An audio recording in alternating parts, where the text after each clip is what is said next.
Hi, welcome to Madcom. ഇന്നത്തെ വീഡിയോയിൽ നമ്മൾ ഡിസ്കസ് ചെയ്യാനായിട്ട് പോകുന്നത് ബയോളജിക്കൽ ഓക്സിജൻ ഡിമാൻഡ് അല്ലെങ്കിൽ കെമിക്കൽ ഓക്സിജൻ ഡിമാൻഡ് എന്ന് പറയുന്ന ടോപ്പിക്കാണ്. ഈ ടോപ്പിക് എന്ന് പറയുന്നത് സീവേജ് വാട്ടർ ട്രീറ്റ്മെന്റുമായിട്ട് ബന്ധപ്പെട്ട് വളരെ ഇമ്പോർട്ടന്റ് ആയിട്ടുള്ള ആസ്പെക്ട് ആണ്. KTUവിന്റെ കെമിസ്ട്രി ഫോർ എഞ്ചിനീയേഴ്സ് അല്ലെങ്കിൽ കെമിസ്ട്രി ഫോർ ഇൻഫർമേഷൻ സയൻസ് എന്നൊക്കെ പറയുന്ന ആ പേപ്പറുകൾക്കകത്ത് വളരെ ക്ലിയർ ആയിട്ട് ഉള്ളൊരു ടോപ്പിക്കാണ് ബയോളജിക്കൽ ഓക്സിജൻ ഡിമാൻഡ്. 3 മാർക്കിന്റെ ക്വസ്റ്റൻ ആയിട്ടും 6 മാർക്കിന്റെ ക്വസ്റ്റൻ ആയിട്ടും 8 മാർക്കിന്റെ ക്വസ്റ്റൻ ഒക്കെ ആയിട്ട് ബയോളജിക്കൽ ഓക്സിജൻ ഡിമാൻഡും കെമിക്കൽ ഓക്സിജൻ ഡിമാൻഡും ഒക്കെ ചോദിക്കാറുണ്ട്. വീഡിയോ യൂസ്ഫുൾ ആകുമെന്ന് ഞാൻ വിശ്വസിക്കുന്നു. ക്ലാസ്സിനെ പറ്റിയുള്ള അഭിപ്രായങ്ങൾ കമന്റ് ചെയ്യുക. അതുപോലെ നിങ്ങൾക്ക് ഏതെങ്കിലും ഒരു സ്പെസിഫിക് ക്വസ്റ്റ്യനിലെ ടോപ്പിക്കിന് ഡിസ്കഷൻ കാണാൻ താല്പര്യമുണ്ടെങ്കിൽ അതുകൂടി കമന്റ് ചെയ്യുക. ഒന്നാമത്തെ കാര്യമാണ് ബയോളജിക്കൽ ഓക്സിജൻ ഡിമാൻഡ് എന്ന് പറയുന്നത്. Biological oxygen demand is the total amount of oxygen required for the complete oxidation of biologically active organic matter under aerobic condition by the bacteria or microorganisms at 20 degrees Celsius for a period of 5 days or at 27 degrees Celsius for a period of 3 days. അതായത് biologically active ആയിട്ടുള്ള organic മാറ്ററിനെ aerobic condition that mean presence of എയറിൽ complete ആയിട്ട് oxidise ചെയ്യപ്പെടാനായിട്ട് ആവശ്യമായിരിക്കുന്ന ഓക്സിജന്റെ അളവിനെയാണ് biological oxygen demand അല്ലെങ്കിൽ BOD എന്ന് പറയുന്നത്. സോ ഇത് നമ്മൾ രണ്ട് രീതിയിൽ കാൽക്കുലേറ്റ് ചെയ്യാം. For the period of 5 days at 20 degrees Celsius or a period of 3 days at 27 degrees Celsius. ഈ രണ്ട് രീതിയിൽ നമുക്ക് കാൽക്കുലേറ്റ് ചെയ്യാനായിട്ട് പറ്റും. എന്താണ് ബയോളജിക്കൽ ഓക്സിജൻ ഡിമാൻഡിന്റെ സിഗ്നിഫിക്കൻസ് എന്ന് പറയുന്നത്? Larger the concentration of organic matter greater will be the biological oxidation demand.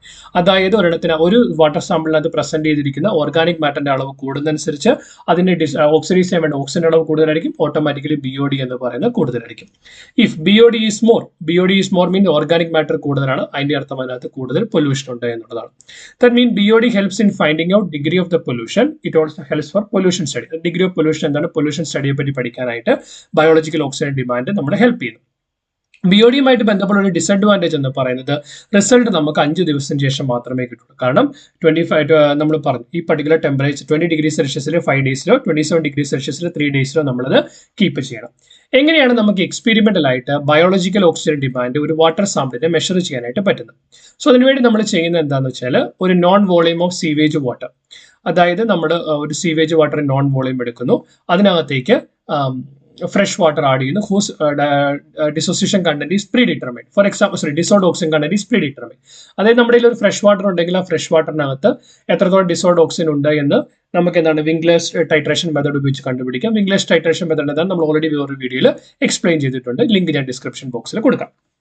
അപ്പൊ എന്താ ചെയ്യുന്നതെന്ന് വെച്ച് കഴിഞ്ഞാൽ നമ്മൾ ഒരു വാട്ടർ സാമ്പിൾ എടുക്കുന്നു, ആ സാമ്പിളിന്റെ വോളിയം നോക്കുന്നു, അതിനകത്തേക്ക് നമ്മൾ ഓൾറെഡി ഡിസോൾഡ് ഓക്സിജൻ എത്രയാണെന്ന് കാൽക്കുലേറ്റ് ചെയ്തിരിക്കുന്ന ഫ്രഷ് വാട്ടർ ആഡ് ചെയ്യുന്നു. ദെൻ എന്താണ് ഈ പർട്ടിക്കുലർ വെസൽ എന്ന് പറയുന്നത് 20 ഡിഗ്രി സെൽഷ്യസിൽ 5 ദിവസത്തേക്കോ അല്ലെങ്കിൽ 27 ഡിഗ്രി സെൽഷ്യസിൽ 3 ദിവസത്തേക്കോ ഇൻക്യുബേറ്ററിൽ വെക്കുന്നു. ഓക്കെ, 3 ദിവസത്തേക്ക് ഇൻക്യുബേറ്ററിൽ വെക്കുന്നു. അപ്പൊ നമ്മൾ സീവേജ് വാട്ടർ എടുത്തു, ആ വാട്ടറിന്റെ വോളിയം നമ്മൾ കൃത്യമായിട്ട് അറിഞ്ഞിരിക്കണം. അതിനകത്തേക്ക് ഫ്രഷ് വാട്ടർ ആഡ് ചെയ്തു, ആ ഫ്രഷ് വാട്ടറിന്റെ ഡിസോൾഡ് ഓക്സിജൻ എത്രയാണ് നമ്മൾ നേരത്തെ കാൽക്കുലേറ്റ് ചെയ്തിട്ടുണ്ടാവും. After this time period dissolved oxygen content of the water sample is measured. For example നമ്മൾ ആദ്യം ഈ ഫ്രഷ് വാട്ടറിന്റെ ഡിസോൾഡ് ഓക്സിജൻ കണ്ടന്റ് മെഷർ ചെയ്തിരുന്നു. അതുപോലെ 5 ദിവസത്തിന് ശേഷം നമ്മളിപ്പോൾ മിക്സ് ചെയ്ത് വെച്ചിരിക്കുന്ന വാട്ടർ സാമ്പിളിന്റെയും ഡിസോൾഡ് ഓക്സിജൻ കണ്ടന്റ് മെഷർ ചെയ്തു. From the difference in the dissolved oxygen കണ്ടന്റിലുള്ള ഡിഫറൻസിൽ നിന്ന് നമുക്ക് എന്ത് കാൽക്കുലേറ്റ് ചെയ്യാൻ പറ്റും? ബയോളജിക്കൽ ഓക്സിജൻ ഡിമാൻഡ് കാൽക്കുലേറ്റ് ചെയ്യാനായിട്ട് പറ്റും. അതിന് നമ്മളൊരു ഇക്വേഷൻ ആണ് ഉപയോഗിക്കുന്നത്. Biological oxygen demand is equal to D1 - D2 into volume of the sample after dilution divide by volume of the sample before dilution. അതായത് നമ്മളിപ്പം 5 ml സീവേജ് വാട്ടർ എടുത്തെങ്കിൽ, so this is the 5 ml sewage water sample, അതിനകത്തേക്ക് 20 ml fresh water add ചെയ്തിട്ട് എത്ര വരും? 25 ml വരും. So this is the volume of the sample before dilution, this is volume of the sample after dilution. Then what is D1, D2 and D0? Here what is D1? D1 എന്ന് പറയുന്നത് dissolved oxygen of the sample at the beginning of the experiment. Four example നമ്മൾ ആ fresh water എടുത്തിരുന്നു. അപ്പം ഈ experiment start ചെയ്യുന്ന സമയത്ത് എത്രയായിരുന്നു ഡിസോൾഡ് ഓക്സിജന്റെ അളവ്? അതിനെയാണ് നമ്മൾ D1 എന്ന് വിളിക്കുന്നത്.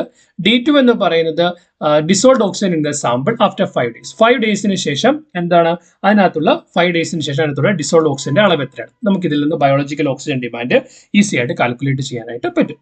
ക്ലിയർ? ഫൈൻ. അടുത്തെന്ന് പറയുന്ന കെമിക്കൽ ഓക്സിജൻ ഡിമാൻഡ് ആണ്. It is the amount of oxygen required for the complete oxidation of biologically active and biologically inert material present in the sewage water using an oxidising agent like acidified potassium dichromate for a period of 3 hours. അതായത് acidified potassium dichromate പോലുള്ള strong oxidising ഏജന്റുകൾ ഉപയോഗിച്ചുകൊണ്ട് complete oxidation biologically active ആയിട്ടുള്ള biologically inert മെറ്റീരിയലിന്റെ complete oxidation ആവശ്യമായി വരുന്ന ഓക്സിജന്റെ അളവിനെയാണ് നമ്മൾ കെമിക്കൽ ഓക്സിജൻ ഡിമാൻഡ് എന്ന് പറയുന്നത്. കെമിക്കൽ ഓക്സിജൻ ഡിമാൻഡിന്റെ പ്രത്യേകത എന്ന് പറയുന്നത് 3 അവറിൽ നമുക്ക് റിസൾട്ട് കിട്ടും. ബയോളജിക്കൽ ഓക്സിജൻ ഡിമാൻഡിൽ 3 ദിവസം അല്ലെങ്കിൽ 5 ദിവസം ആവശ്യമാണ്. കാരണം chemical oxygen demand is always greater than biological oxygen demand since it causes oxidation of both biologically active and biologically inert material. അതായത് നമ്മൾ ബയോളജിക്കൽ ഓക്സിജൻ ഡിമാൻഡ് അത് ബയോളജിക്കലി ആക്റ്റീവ് മെറ്റീരിയൽ മാത്രമാണ് കൺസിഡർ ചെയ്തത്. ബട്ട് ബയോളജിക്കലി ഇനേർട്ട് മെറ്റീരിയൽ ഇവിടെ consider ചെയ്യുന്നുണ്ട്. Chemical oxygen ഡിമാൻഡിനകത്ത് നമ്മൾ consider ചെയ്യുന്നുണ്ട്. എങ്ങനെയാണ് എക്സ്പെരിമെന്റ് നമുക്ക് ചെയ്യാനായിട്ട് കഴിയും? In the same way, non-volume of sewage water is mixed with the fixed volume of potassium dichromate solution. അതായത് ഒരു fixed volume potassium dichromate solution എടുക്കുന്നു. അതിനകത്തേക്ക് ഒരു നോൺ വോളിയം ഓഫ് നമ്മൾ മെഷർ ചെയ്തെടുത്ത സീവേജ് വാട്ടർ സൊല്യൂഷൻ ആഡ് ചെയ്യുന്നു. അതിനകത്തേക്ക് dilute sulphuric acid acidified ചെയ്തു. Is refluxed for 2 to 3 hours in the presence of sole amount of Ag2SO4 catalyst. Ag2SO4 catalyst ഉപയോഗിച്ചുകൊണ്ട് 2 മുതൽ 3 മണിക്കൂർ ഈ പർട്ടിക്കുലർ സൊല്യൂഷൻ മിക്സറിനെ റിഫ്ലെക്സ് ചെയ്യുന്നു. Then the solution is cooled and titrated against standard ferrous sulfate solution. അതായത് അതിനുശേഷം എന്ത് ചെയ്യുന്നു? Standard ferrous sulphate solution വെച്ചിട്ട് ഈ പർട്ടിക്കുലർ സൊല്യൂഷൻ നമ്മൾ ടൈട്രേറ്റ് ചെയ്യുന്നു.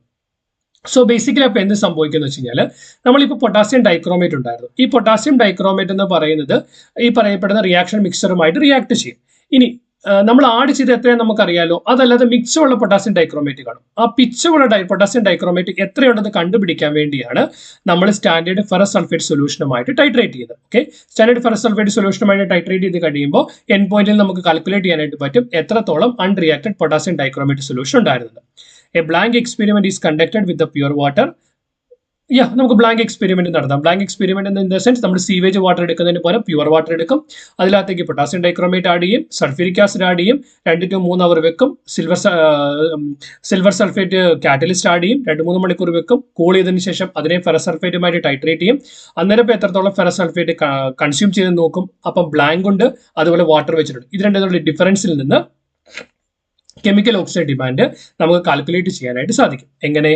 How we can calculate? That is equal to V1 minus V2 into N into 8 by VE. V1 എന്ന് പറയുന്നത് the volume of the more salt used by the blank. For example, blank എന്ന് പറയുന്നത് നമ്മൾ pure water എടുത്തു കഴിഞ്ഞപ്പോൾ ആ സമയത്ത് more salt എത്രത്തോളം വോളിയമാണ് കൺസ്യൂം ചെയ്യപ്പെടുന്നത്, എത്ര വോളിയമാണ് കൺസ്യൂം ചെയ്തത്. That is equal to V1. V2 എന്ന് പറയുന്നത് എന്താണ്? ടെസ്റ്റ് സാമ്പിൾ കൺസ്യൂം ചെയ്തു. ടെസ്റ്റ് സാമ്പിളിന്റെ കേസിനകത്ത് volume of the Mohr salt used up by the test sample. Then what is VE? VE എന്ന് പറയുന്ന volume of the effluent sample taken for the test. അതായത് നമ്മൾ ആ സാമ്പിൾ ആയിട്ട് ഫോർ എക്സാമ്പിൾ സീവേജ് വാട്ടർ എത്ര വോളിയമാണ് എടുത്തത് അതാണ് VE എന്ന് പറയുന്നത്.